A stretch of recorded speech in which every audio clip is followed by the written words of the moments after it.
The morning sun had barely crested the horizon when David noticed the peculiar light streaking across the sky. It was too bright to be a comet, too erratic to be a satellite. As he watched from the porch of his small farmhouse, the object slowed, then hovered, silent and imposing, over the golden field of wheat. Within moments, it descended, the crops bending beneath the gentle force of its landing. David approached cautiously, clutching the old rifle he'd inherited from his grandfather, more for comfort than defense. The craft's doors slid open with a soft hiss, revealing its occupant, a being unlike any he had encountered in his 35 years on Earth. Her skin shimmered like starlight, eyes wide and luminescent, hair flowing like liquid silver. She was beauty incarnate, ethereal and otherworldly. "Help me," she whispered, her voice melodic yet tinged with desperation. Driven by a mix of awe and compassion, David lowered his rifle, nodding. "Of course, come on, you'll be safe here." He gestured towards his home. Over the weeks that followed, David learned her name was Lyra.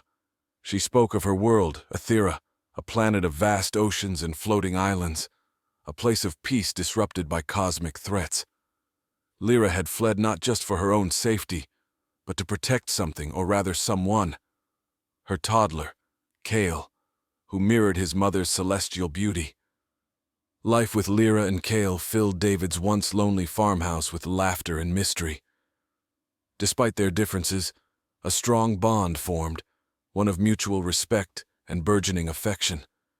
Lyra shared the secrets of her technology and culture, while David taught her about Earth's simpler joys, homemade meals, the thrill of a thunderstorm, the quiet contentment of evening walks through the fields. But their idyllic life was not to last.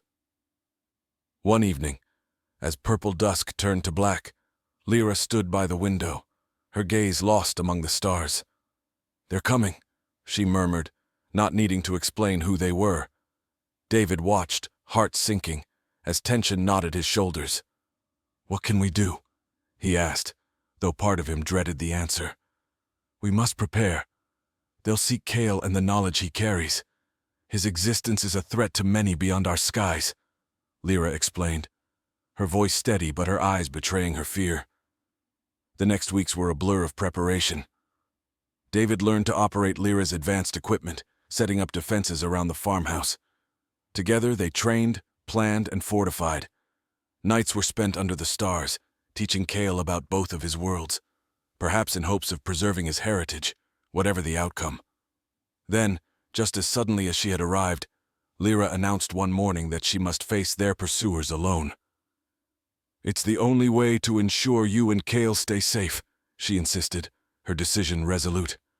David protested, argued, pleaded. But as the sun rose, casting long shadows over the dewy fields, Lyra kissed him, then Kale, and walked back to her ship. The doors closed and she was gone. David stood there holding Kale, who tugged at his sleeve with small, starry hands. "Mama?" he asked, his voice small in the vast morning quiet. "Mama had to go, buddy," David managed, his voice thick. "But she'll be back. We just have to wait." As he spoke, David wasn't sure whom he was trying to convince more, Kale or himself. But in his heart, he feared the stunning alien beauty who had crashed into his life might never return, leaving him to face not only the day-to-day challenges of raising a toddler alone, but also the cosmic threats lurking just beyond the stars. The first chapter sets the stage for David stood in the cool dawn, Kale's hand in his, watching the spacecraft shrink into a bright point against the pre-dawn blue. He swallowed the lump in his throat, feeling the weight of Lyra's absence. Each day that passed, he scanned the horizon, half expecting to see her return. But the skyline remained unchanged, unbroken, except for the occasional bird. The routine they fell into was both a comfort and a curse. David taught Kale to tend the garden, to identify the constellations that his mother had once sailed between. Kale absorbed every lesson, his questions endless, his capacity for wonder boundless. Yet each night, as David tucked him into bed, Kale's voice would waver. "Will Mama see the stars I drew for her?" David's assurances grew hollow over time, even to his own ears. But he maintained the farmhouse and its defenses, a fortress of solitude in the vast open fields. The alien technology Lyra had left behind was complex, but David mastered it piece by piece, driven by the dual forces of necessity and distraction. As the seasons turned, the quiet was broken by a series of distant booms, like thunder rolling over the horizon. David knew instantly that it wasn't a storm. The air vibrated with the pulse of energy weapons. The conflict was drawing nearer. He grabbed Cale, ducking into the reinforced cellar beneath the house. Monitors flickered to life, showing aerial views fed from camouflaged drones. Ships, sleek and aggressive, cut through the sky with terrifying precision, their origins unknown but their intent clear. David's breaths came quick and sharp as he watched. He had hoped to avoid drawing attention, to remain hidden from the cosmic conflicts Lyra had spoken of, but hope was a luxury on the frontier of space. The next days were tense, waiting for an assault that never came directly to their door. Perhaps the battle was merely a skirmish, a distant clash between cosmic factions unknown to Earth. David clung to the notion, needing to believe in the possibility of peace, or at least reprieve. He focused on fortifying their home further, teaching Cale how to activate the shields and explaining the basics of the energy weapons without scaring him. "Just like the video games you see on the tablet," David explained, trying to make it a game, though his voice faltered. One afternoon, while Cale napped, David walked the perimeter, his eyes on the sky. He stumbled upon a patch of earth, upturned and fresh. Curiosity piqued. He dug with his hands, uncovering a metallic box not larger than a book, pulsing with a soft blue light. It was undoubtedly of Atheran origin, perhaps something Lyra had buried for safekeeping. Inside, David found a data crystal, glowing with internal light. He slotted it into a reader back inside the house, his hands shaking.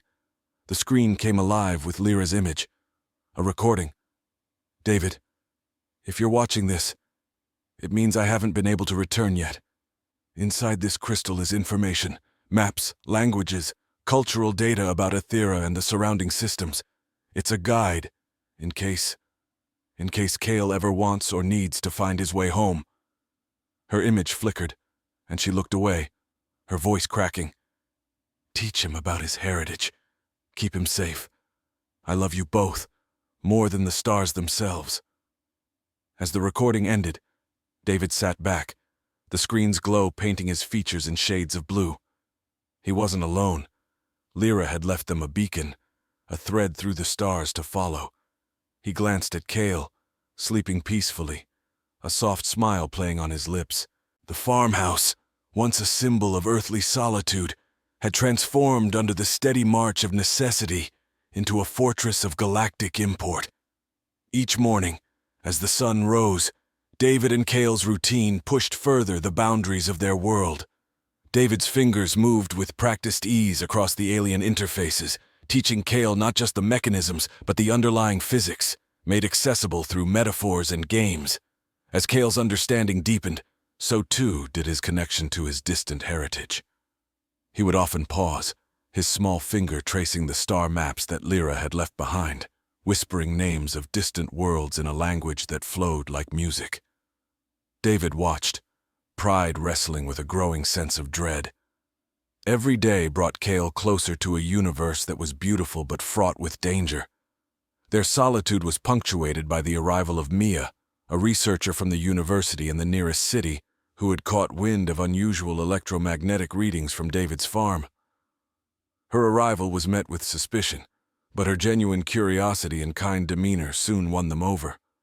Mia introduced new tools and theories that could help David enhance the defenses around the farmhouse.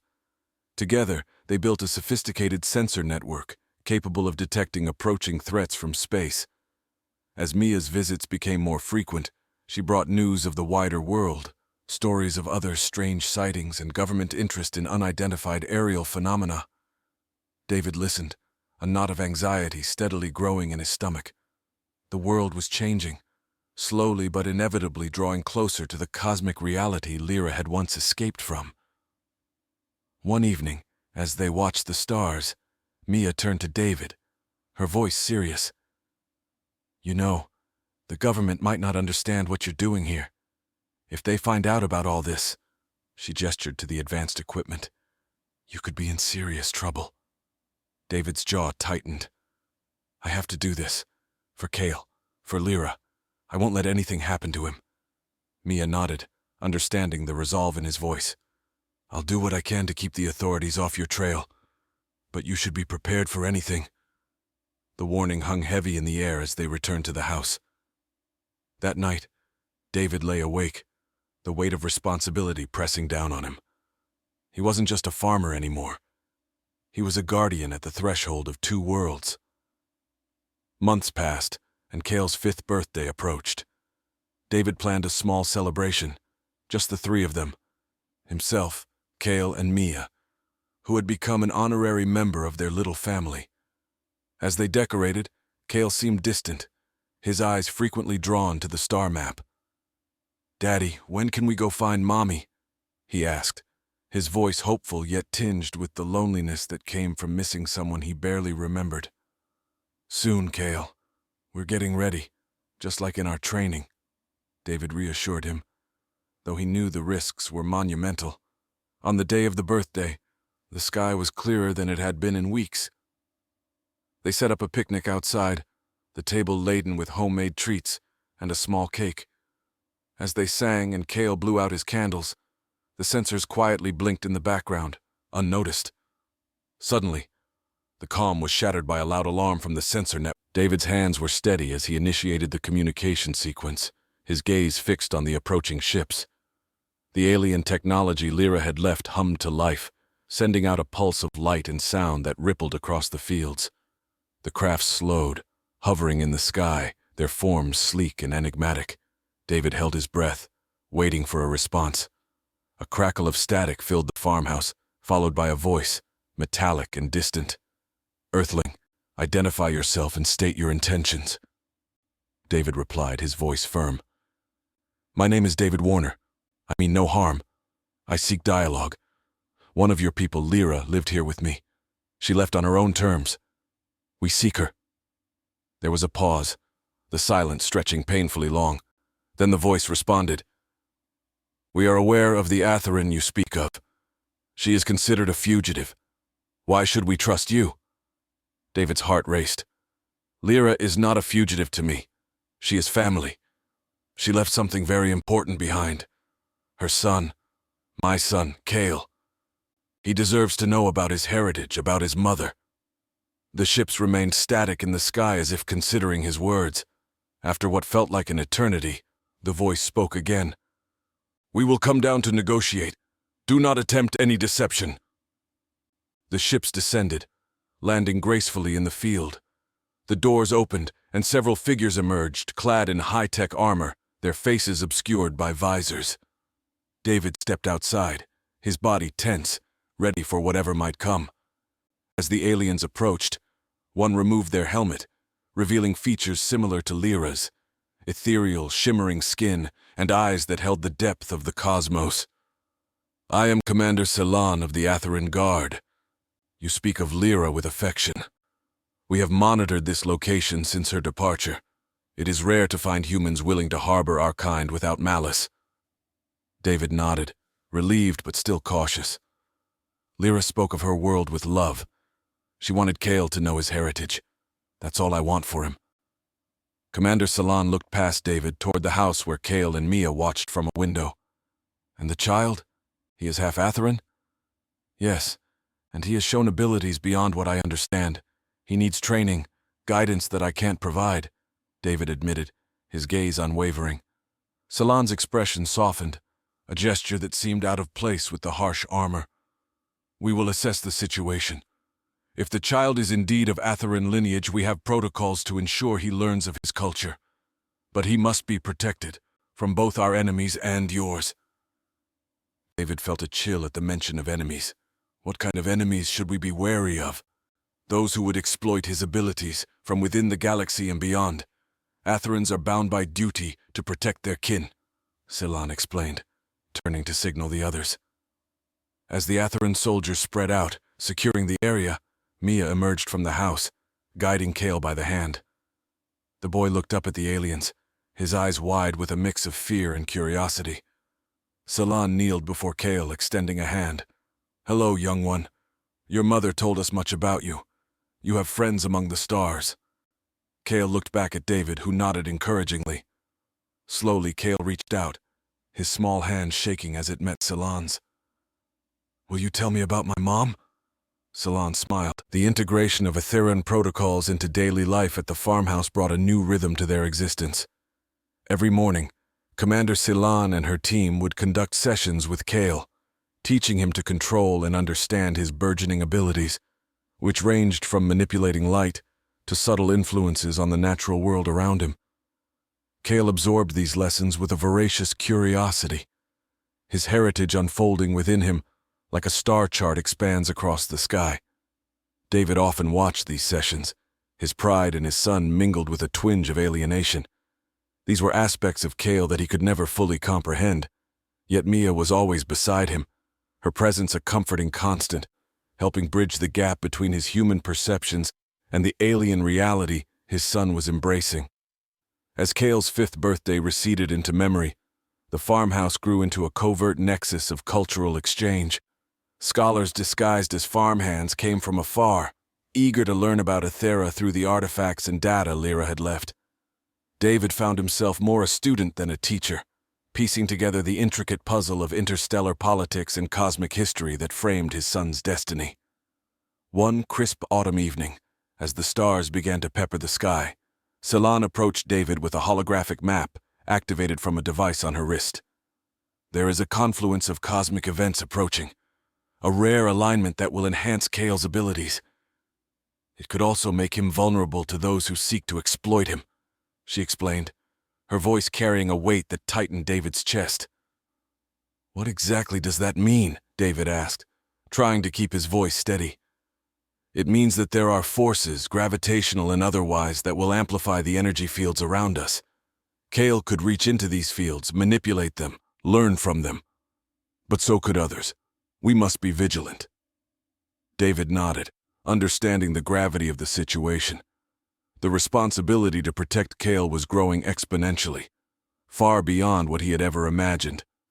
As the days shortened and the nights grew colder, David noticed a change not only in the landscape, but also in the energy around the farmhouse. The air seemed to crackle with unseen currents, and Kale's lessons shifted from theory to application, the boy's eyes alight with the thrill of his own growing power. Then, one night, the quiet of the farmhouse was shattered by an alarm from the perimeter defenses. David bolted upright, adrenaline surging. He raced to the control room, where Salon and Mia were already scanning the monitors. "There's a breach. Something, or someone, has bypassed the outer layer of our defenses," Mia reported, her fingers flying over the touchscreen. "Show me," David demanded, his gaze locked on the screen as it flicked through various camera feeds. There, on one of the outer cameras, was a shadow, quick and fleeting, but unmistakably deliberate in its movements. "Can you enhance that?" David asked, his heart pounding. Mia tapped a few commands and the image sharpened, revealing a figure, humanoid but cloaked in technology that distorted its features and form. "Not one of ours," Salon confirmed, her tone grim. "We need to find it, now." David's command was met with immediate action. The Atheran team mobilized, moving with a precision that was almost mechanical. David followed them outside, the cold air biting at his skin. They spread out, forming a perimeter as they searched the grounds. The tension was palpable, each shadow and rustle of the wind a potential threat. It wasn't long before they found the intruder, cornered in the old barn. The figure stood defiant, its cloak fluttering slightly with the movement of the air. "I come not with malice, but with a warning," it spoke, its voice distorted by a modulator. As the days unfolded with the precision of a well-oiled clock, the farmhouse, now more a bastion than a simple home, bristled with the tension of the recent encounter. David's eyes were often drawn skyward, searching the expanse for signs of new threats. Kale's abilities continued to evolve under the tutelage of Commander Salon, his control becoming more refined, his understanding of his dual heritage deepening. The boy was growing, not just in stature but in the scope of his potential. Mia, ever the scholar, took to documenting the convergence of Earth science and Atheran technology, her work forming a bridge that might one day span galaxies. Her reports, coded and encrypted, flew under the radar of those who would see this knowledge suppressed. One brisk morning, as frost painted delicate patterns on the windows, Celan approached David with an update that set a new course for their lives. Our intelligence suggests an assembly is being called. Representatives of various galactic sectors will be there, and they wish to include Kale. His presence could serve as a symbol of peace and potential, she detailed, her tone mixing the usual military precision with an undercurrent of excitement. David processed her words, the implications sprawling before him like the map of a newly discovered continent. "Is it safe?"